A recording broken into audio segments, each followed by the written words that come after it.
ओम शांति ओम शांति।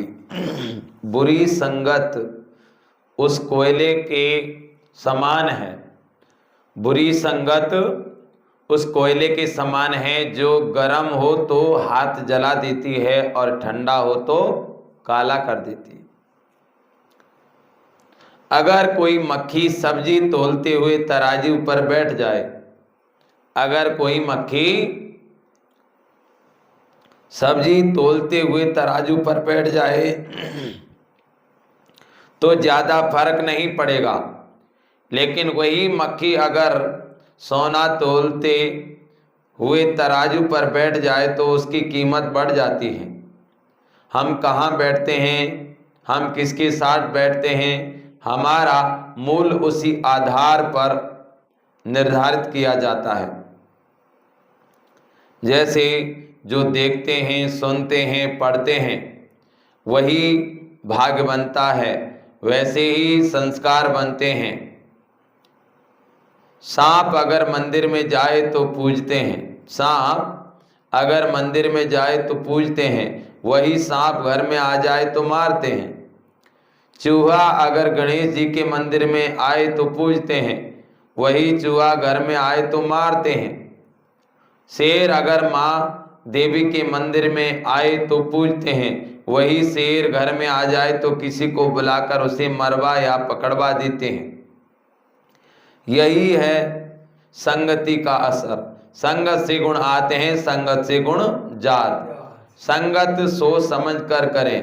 घर में चाय बेचने वाली, बाबा कहते हैं जो कोई भी व्यक्ति अगर चाय बेचते हैं, ठेले पर चाय बेचते हैं या घर घर जाकर चाय बेचते हैं, तो घर घर चाय बेचने वाले की कीमत कितनी है?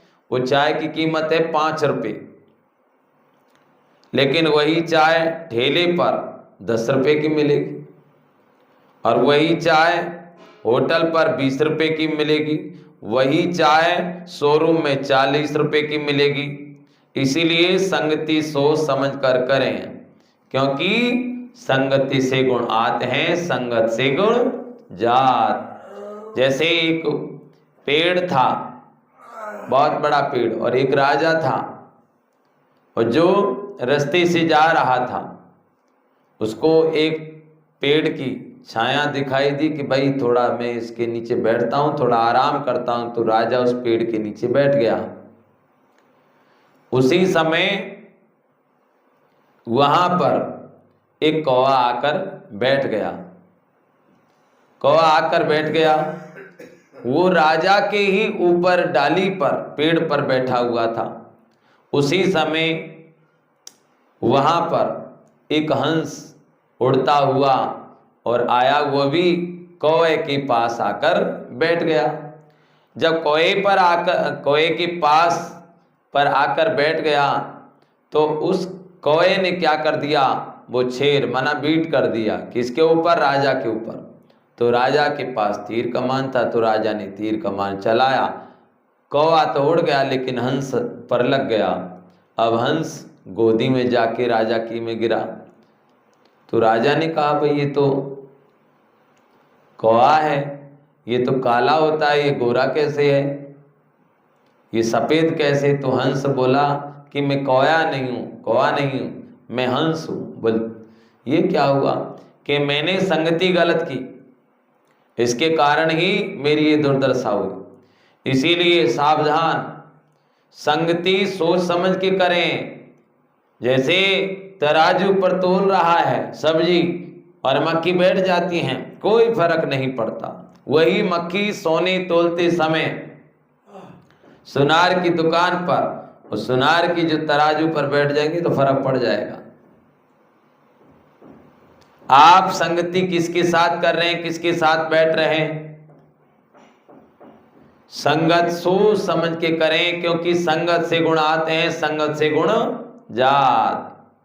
जैसे कोयला होता है ना, कोयला, तो कोयले पर अगर हाथ लगाएंगे तो कोयला से हाथ हमारे काले हो जाते हैं, और अगर गरम कोयला है और उस पर हाथ लगाए तो हाथ जल जाते हैं।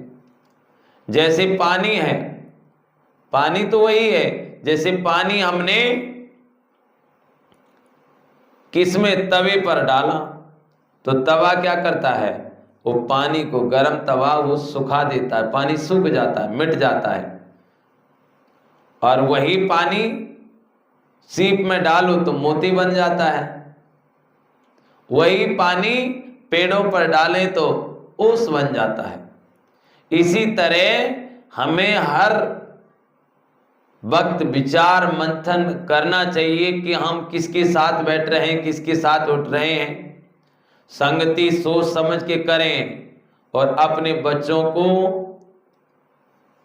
ऐसी जगह बैठाएं जिसके कारण अच्छे संस्कार बच्चों में मिले।